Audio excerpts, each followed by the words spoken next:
ఇప్పుడు ఇంకొకటి అన్నగారు బ్యాంకింగ్ వ్యవస్థ కూడా కుప్పకూలే పరిస్థితి. ఎందుకంటే అన్‌లిమిటెడ్ ఇన్వెంటరీ క్రియేట్ చేసుకుంటూ పోతే రేపు దాన్ని కొనేవాళ్ళు లేకపోతే డెఫినెట్‌గా ఈ హౌసింగ్ వాడు కొన్న కట్టడు తర్వాత గదా! ఈఎంఐస్ కట్టకపోతే రేపు బ్యాంక్స్ వాడు నిలబడవు ఈఎంఐ కదా! కట్టడు. వాడు ఒకవేళ నేను కొనే స్థితిలో లేనంటే అవి ఖాళీగున్నాయనుకోండి, బిల్డర్ ఎగ్గొడతాడు బ్యాంకులకి.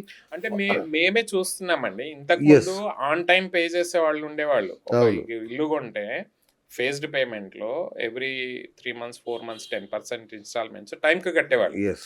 ఈ మధ్య అబ్జర్వేషన్ చూస్తున్నాం. చాలా మంది లేట్ చేస్తున్నారు పేమెంట్‌లు చేయడం. హ్మ్.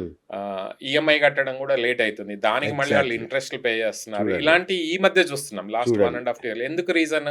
Because of the affordability again. Correct. So ఇది కొంచెం ప్రమాదకరమైన స్థితికి చేరుకుంటే మాత్రము డెవలపర్స్ ఇబ్బంది అవుతుంది, అవును. ప్రజలకి ఇబ్బంది అవుతుంది. ఫైనల్ గా గవర్నమెంట్ కి వచ్చే ట్యాక్సెస్ కూడా రావు. గవర్నమెంట్ కి ట్యాక్సెస్ రాకపోతే మళ్ళీ ఇన్ఫ్రాస్ట్రక్చర్ రాదు. మళ్ళీ సో ఇవన్నీ కూడా ఇంటర్ రిలేటెడ్. వీటన్నిటి మీద గవర్నమెంట్ ఫోకస్ పెట్టి ఒక రెగ్యులేటరీ నియంత్రణ అనేది కంపల్సరీ చేయకపోతే ఇట్లా ఆక్షన్లు చేసుకుంటూ వెళ్ళారనుకోండి ఫ్యూచర్ లో డెఫినెట్ గా ఇది ఇబ్బందికరమైన వాతావరణమే ఓవరాల్ కదా! సిస్టమ్ కి.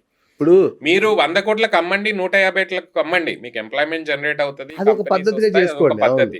At the same time you also need to create rental ఒక ఎకో సిస్టమ్ ఉండాలి కదా! ఒక ఎకో సిస్టమ్ అనేది నడవాలి కదా! చేయాలి. ఇప్పుడు గవర్నమెంట్ కి రెవెన్యూ రావాలి.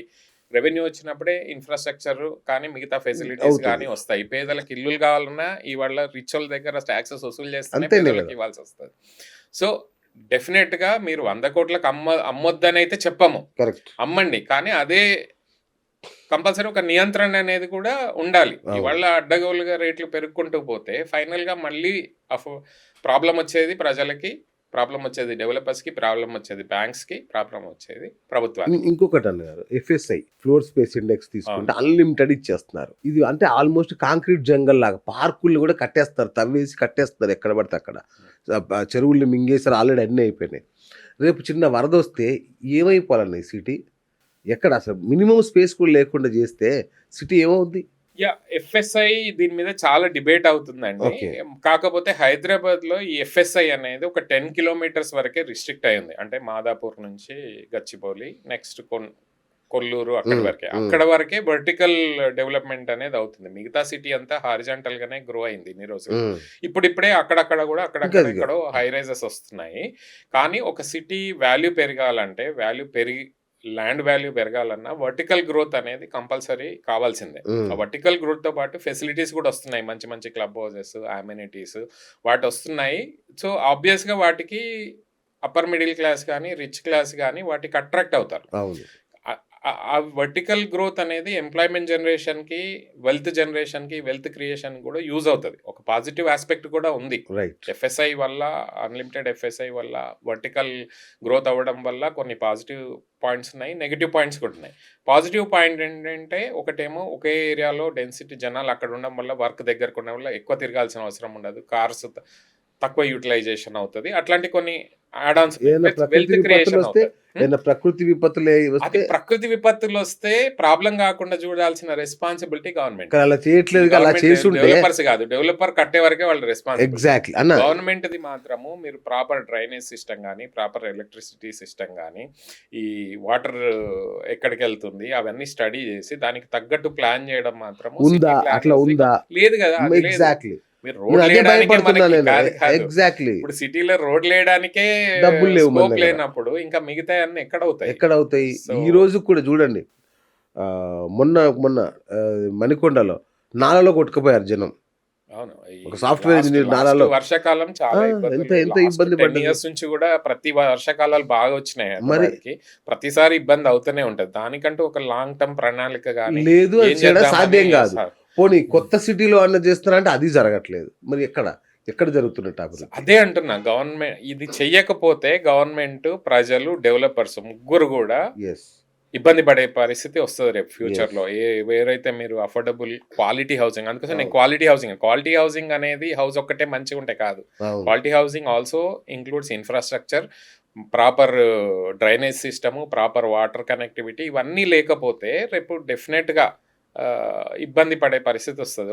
ఇప్పుడు ఇప్పటిదాకా హైదరాబాద్ లో మరీ డేంజరస్ సిచ్యువేషన్ ఎప్పుడు రాలేదు కానీ అవును. సడన్ గా ఒక రోజు వస్తది 60 ఒక రోజు. సెంటీమీటర్స్ ఆ. 100 సెంటీమీటర్స్ వాటర్ పడితే మాత్రం డెఫినెట్ గా ఇబ్బందులు అయ్యే పరిస్థితి ఉంటుంది. కదా. లో లయింగ్ ఏరియాస్ అయితే డెఫినెట్ గా చాలా ఇబ్బంది పడే పరిస్థితి. పరిస్థితి వస్తుంది. ఇప్పుడు సిటీ ప్లానింగ్ సరిగ్గా లేకపోతే మాత్రం ఫ్యూచర్ లో డెఫినెట్ గా ఇబ్బంది అనేది కుదురుతుంది. ఆల్రెడీ మనము ట్రాఫిక్ పరంగా ఆల్రెడీ చూస్తున్నాం. చూస్తున్నాం ఇది కదా. ఒకటే చూస్తున్నారు ఓన్లీ ఏది వర్షం పడితే అని. అది వర్షం ఒకటే కాదు కదా, పొల్యూషన్ చూడాలి, ట్రాఫిక్ చూడాలి. ట్రాఫిక్ చూస్తే మీరు మార్నింగ్ రింగ్ రోడ్ మీద కూడా ఇవాళ ట్రాఫిక్ జామ్ మార్నింగ్ ఆఫీస్ నేను ఆ మధ్య చూస్తున్నా, ఈ 6 నెలల నుంచి గమనిస్తుంటే మన ఓఆర్ఆర్ మీద ట్రాఫిక్ జామ్లు అవుతున్నాయి. నంబర్ ఆఫ్ కార్స్, సిటీకి మైగ్రేషన్ ఎక్కువైంది. Yes. సిటీలో వెల్త్ క్రియేట్ అవుతుంది. సిటీలో నంబర్ ఆఫ్ కార్స్ ట్రాన్స్పోర్టేషన్ పెరిగినప్పుడు ఆబ్వియస్గా దానికి తగ్గట్లు రోడ్లు బిల్డ్ చేయట్లేదు. రోడ్లు బిల్డ్ Exactly. చేయనప్పుడు ట్రాఫిక్ పెరుగుతుంది. ట్రాఫిక్ పెరిగినప్పుడు టైం వేస్ట్ అవుతుంది. టైం వేస్ట్ అయితే మళ్ళీ గవర్నమెంట్కి వెళ్ళాలి. అంతే కదా. సో ఇవన్నీ కూడా ఇంటర్ రిలేటెడ్. మీరు Exactly. అందుకోసమే గవర్నమెంట్ గచ్చిబౌలి నుంచి జూబ్లీ చెక్ పోస్ట్ రావడానికి ఎంత టైం పడుతుంది గారు? ఆఫీస్ పీక్ అవర్స్ లో అయితే 1.5 hours 2 hours లో టూ మచ్. అంటే ఈ స్ట్రెస్ ఎంత అన్నగారు? 10 కిలోమీటర్లు కూడా ఉండదు, 8-10 కిలోమీటర్లు ఉంటుంది.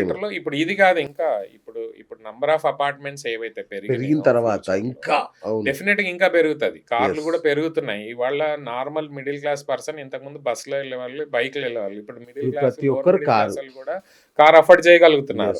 సో నంబర్ ఆఫ్ కార్స్ పెరిగినప్పుడు డెఫినెట్ గా సిటీకి ఇన్ఫ్రాస్ట్రక్చర్ రిక్వైర్మెంట్ అనేది డెఫినెట్ గా ఉంటుంది. మీకు ఆల్టర్నేట్ రూట్స్ ప్రొవైడ్ చేయాలి, పెద్ద రోడ్లు ప్రొవైడ్ చేయాలి, ట్రాఫిక్ సిస్టమ్స్ మారాలి, ఆటోమేటెడ్ చేసుకోవాలి, ఆర్టిఫిషియల్ టెక్నాలజీ వాడుకోవాలి. ఇవన్నీ వాడకపోతే గవర్నమెంట్ ఆ దిశలో మనం చర్యలు తీసుకోకపోతే ఎవ్రీడే అందరికి టార్చరే ఉంటుంది కదా. అప్పుడు అనుభవిస్తున్నాం ఆల్రెడీ. అప్పుడు ఏమవుతుంది, సిటీ నుంచి మైగ్రేషన్ స్టార్ట్ అవుతుంది. ఆల్రెడీ బెంగళూరు చూస్తున్నారు. బెంగళూరులో అదే అడగబోతున్నా, అసలు బెంగళూరు అన్ని రకాలుగా బాగుంటది. ఒక ట్రాఫిక్ పరంగా లేనందుకు చాలా మంది బెంగళూరు నుంచి హైదరాబాద్ కి ఆఫీసులు రావడం చూసాం మనం. బెంగళూరు నుంచి జనాలు హైదరాబాద్ షిఫ్ట్ అవడం చూసాం. ఎస్పెషల్లీ నార్త్ నుంచి ఒకప్పుడు అందరు బెంగళూరు వెళ్ళేవాళ్ళు, ఇప్పుడు హైదరాబాద్ కి వస్తున్నారు. ఎందుకంటే బెంగళూరు కన్నా హైదరాబాద్ బెటర్ సిటీ అనేది అందరికి అర్థమైంది ఇన్ఫ్రాస్ట్రక్చర్ పరంగా. కానీ ఇంకా మైగ్రేషన్ ఎక్కువైతే రేపు మనం కూడా రేపు ఇంకో బెంగళూరు అవ్వాల్సిన కర్మ పట్టకూడదు. రియల్ ఎస్టేట్ పరంగా కూడా బెంగళూరు ఇది ఫేస్ చేసింది కూడా. మొన్నటి వరకు ఖాళీలు ఉండే. మీరు ఇంతకుముందు అంటే గవర్నమెంట్ చేపట్టాలి. రేవంత్ రెడ్డి గారు వచ్చాక కొన్ని పెద్ద ప్రాజెక్ట్స్ కాన్సెప్టువలైజ్ చేస్తున్నారు, కానీ అవి ఇంప్లిమెంటేషన్ ఎప్పుడు? ఎగ్జాక్ట్లీ లాస్ట్ 2 years లో మనము రీజనల్ రింగ్ రైల్ అని ఒకటి అనుకున్నారు, మెట్రో ట్రైన్ ఎక్స్పాన్షన్ అనుకున్నారు. ఆ దిశలో యాక్చువల్గా మెట్రో ట్రైన్ ప్రైవేట్ నుంచి గవర్నమెంట్ తీసుకున్న తర్వాత ఇంకేమి స్టార్ట్ అవ్వదు ఇప్పట్లో. అదైతే ఒక మంచి పని అయితే జరిగింది. ఎందుకంటే ఎల్ఎన్టీ ఎక్స్పాన్షన్ నేను చేయలేనంది, గవర్నమెంట్ తీసుకుంది. ఇప్పుడైనా తొందరగా నెక్స్ట్ 6 months లోనో 1 year లోనో రీజనల్ రింగ్ రోడ్ అయినా మెట్రో ట్రైన్ అయినా మీరు ఎక్స్పాండ్ చేయకపోతే, ఇవాళ ఉన్న మెట్రో ట్రైన్ లో మీరు పరిస్థితి చూసిరా, మార్నింగ్ ఆఫీస్ సందు పెట్టడానికి ప్లేస్ లేదు, నంబర్ ఆఫ్ ట్రైన్స్ కూడా పెంచట్లేదు. సో ఇవన్నీ కూడా స్లోగా నెగటివిటీ స్టార్ట్ అవుతుంది సిటీ మీద. వీటి మీద మనం ఫోకస్ చేయకపోతే ఇప్పుడు ఇవన్నీ కాదు. బస్సులు, ఒకప్పుడు బస్సులో జనాలు వెళ్ళేవారు, బస్సులు అనేవి తగ్గిపోయినాయి. ఇప్పుడు ఆర్టీసీ పబ్లిక్ ట్రాన్స్పోర్టేషన్ బాగా తగ్గిపోయింది. ఇంకోటి క్వాలిటీ ఆఫ్ బస్సెస్ కూడా పెరగాల. నువ్వు 2000 లో అదే బస్సు, 2010 లో అదే బస్సు, 2020 లో అదే బస్సు అంటే ఎట్లా? కొంచెం ఇప్పుడు ఎలక్ట్రికల్ బస్సెస్ వచ్చినాయి, ఏసీ బస్సెస్ వచ్చినాయి. మీరు వేరే సిటీస్ పోతే అక్కడ ఉండే బస్ చెప్పండి. నా చిన్నప్పుడు సెట్విన్ బస్సులు అని ఇప్పుడు తిరుగుతున్నాయి. మారాలి. సిటీ మారినప్పుడు గవర్నమెంట్ కావాలిస్తే ఫ్రీ సర్వీస్ ప్రొవైడ్ చేసైనా మీరు బస్సులు చేయాలి కదా, హై ఎండ్ బస్సెస్ తిప్పాలి. ఇంకా పాతకాలం బస్సులు, పాత టైప్ బస్సులు తిప్పుతారంటే ఎట్లా? ప్రజల టేస్ట్లు మారినప్పుడు బస్సులు కూడా మారితే బస్సులో తిరుగుతారు. తిరగనంటే వాడు కార్లో కంఫర్టబుల్ అంటే కార్లోనే వస్తాడు.